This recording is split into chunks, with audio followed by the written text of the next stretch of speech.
नमस्कार। 14वीं जेपीएससी परीक्षा की तैयारी में कुछ टॉपिक्स ऐसे होते हैं जिन्हें आप छोड़ ही नहीं सकते। आज हम ऐसे ही एक बहुत ही खास विषय पर बात करने वाले हैं।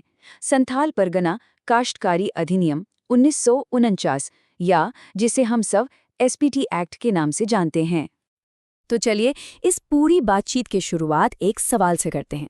आखिर ऐसा क्या है कि झारखंड के 6 जिलों में जमीन के लिए एक इतना अलग, इतना शक्तिशाली कानून बनाया गया? ऐसा क्या खास है इस कानून में जो इसे बाकी सबसे एकदम अलग खड़ा कर देता है? देखिए, इस एक्ट को अच्छी तरह से समझने के लिए हम इसे 5 हिस्सों में देखेंगे। सबसे पहले हम संथाल परगना की खासियत को समझेंगे, फिर जमीन से जुड़े इसके सबसे जरूरी सिद्धांत को जानेंगे। इसके बाद हम एक्ट के स्ट्रक्चर पर नजर डालेंगे, इसकी अनोखी न्याय प्रणाली को समझेंगे और आखिर में जेपीसी एग्जाम के लिहाज से इसका पूरा विश्लेषण करेंगे। तो शुरू करते हैं पहले हिस्से से, संथाल परगना का कवच। ये समझना बहुत जरूरी है कि आखिर इस इलाके को एक इतने खास कानून की जरूरत पड़ी ही क्यों। तो ये कानून लागू कहाँ होता है? ये संथाल परगना डिवीजन के इन 6 जिलों में लागू होता है: दुमका, साहेबगंज, पाकुड़, गोड्डा, जामताड़ा और देवघर। जेपीएससी प्रीलिम्स के लिए इन जिलों के नाम याद रखना बहुत ही जरूरी है। सवाल सीधे सीधे आ सकता है। अब एक बहुत ही दिलचस्प बात समझिए। इस इलाके में प्रथा, मतलब जो सदियों से चली आ रही परंपराएं हैं, वो लिखे हुए कानून से भी ज्यादा मजबूत है। ये कानून खुद इस बात को मानता है और यहाँ की आदिवासी संस्कृति और उनकी पारंपरिक शासन व्यवस्था को पूरा सम्मान देता है। चलिए अब आते हैं दूसरे और मैं कहूँगा कि सबसे जरूरी हिस्से पर, भूमि अधिकार का मूल सिद्धांत। ये वो एक नियम है जो इस पूरे एक्ट की जान है, इसकी आत्मा है। और वो सिद्धांत बस एक लाइन में है: जमीन अहस्तांतरणीय है, मतलब जमीन का ट्रांसफर हो ही नहीं सकता। बस ये एक लाइन इस पूरे कानून का निचोड़ है। यहाँ जमीन को कोई खरीदने बेचने की चीज नहीं, बल्कि पूरे समुदाय का एक संसाधन माना जाता है। तो फिर क्या क्या मना है? देखिए, इस एक्ट के तहत जमीन को बेचना, किसी को तोहफे में देना, उसे लीज यानी पट्टे पर देना, गिरवी रखना या फिर किसी भी तरह का बेनामी लेन देन, ये सब कुछ पूरी तरह से मना है। इसको और आसानी से समझने के लिए एक तुलना करते हैं। आम कानूनों में क्या होता है? जमीन एक वस्तु है जिसे आप खरीद सकते हैं, बेच सकते हैं, गिरवी रख सकते हैं। लेकिन एसपीटी एक्ट में जमीन एक सामुदायिक संसाधन है और अगर डिप्टी कमिश्नर की इजाजत के बिना कोई भी ट्रांसफर हुआ तो वो शुरू से ही गैर कानूनी और शून्य माना जाएगा। ठीक है, तो अब ये देखते हैं कि इस कानून का ढांचा कैसा है, मतलब इसकी कानूनी बनावट कैसी है। ये भी परीक्षा के लिए जानना बहुत जरूरी है। तो देखिए, इस एक्ट में कुल 8 अध्याय और 72 धाराएं हैं और जैसा आप इस टेबल में देख सकते हैं, चैप्टर 3 सबसे ज्यादा जरूरी है।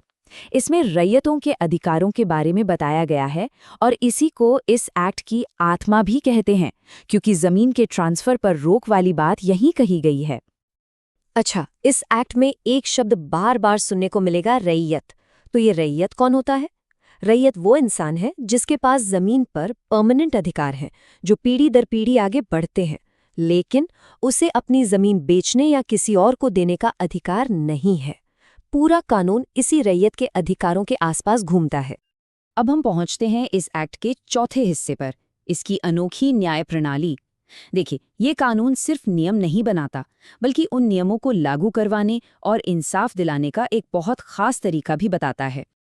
यहाँ की जो जमीन वापसी की प्रक्रिया है, वो बहुत ही शक्तिशाली है।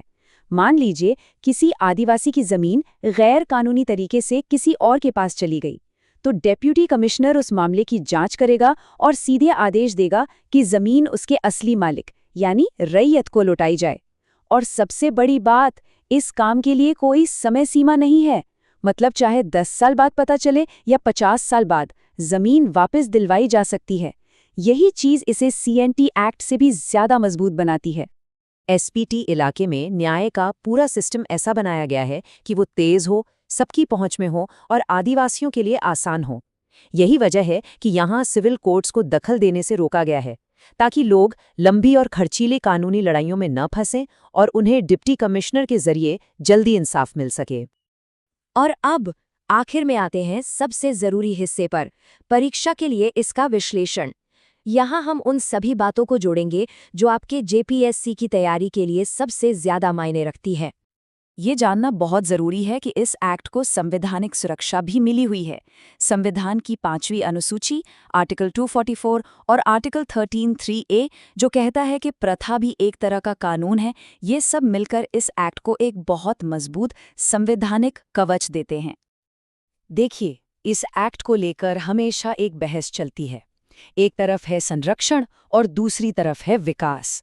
एक पक्ष कहता है कि ये कानून विस्थापन रोकता है और आदिवासी संस्कृति की रक्षा करता है, तो दूसरा पक्ष कहता है कि इसकी वजह से औद्योगिकीकरण और भूमि अधिग्रहण में मुश्किल होती है। आज की तारीख में लक्ष्य इन दोनों के बीच एक संतुलन बनाने का है, जिसे कहते हैं गरिमा के साथ विकास। चलिए, अब परीक्षा से ठीक पहले के लिए एक फटाफट रिवीजन करते हैं। ये वो वन लाइनर्स हैं जो आपको सीधे सीधे एग्जाम में काम आएंगे। पहला और सबसे जरूरी, इस एक्ट के तहत जमीन को अहस्तांतरणीय माना जाता है, इसे बेचा या दिया नहीं जा सकता। दूसरा पॉइंट, अगर किसी गैर आदिवासी को जमीन गैर कानूनी तरीके से दी गई तो वो ट्रांसफर अपने आप ही रद्द माना जाएगा। तीसरा पॉइंट, इस पूरे अधिनियम में सबसे बड़ा अधिकारी डिप्टी कमिश्नर यानी डीसी होता है। और चौथा पॉइंट जो बहुत खास है, गैरकानूनी तरीके से ट्रांसफर हुई जमीन को वापस दिलाने के लिए कोई समय सीमा नहीं है। तो आखिर में ये सवाल हमारे सामने खड़ा होता है कि एसपीटी एक्ट क्या है? संस्कृति को बचाने वाला एक मजबूत कवच या फिर आज के विकास के रास्ते में एक रुकावट? इस सवाल पर सोचना सिर्फ प्रीलिम्स के लिए नहीं बल्कि मेंस परीक्षा में भी आपको एक गहरी समझ देगा।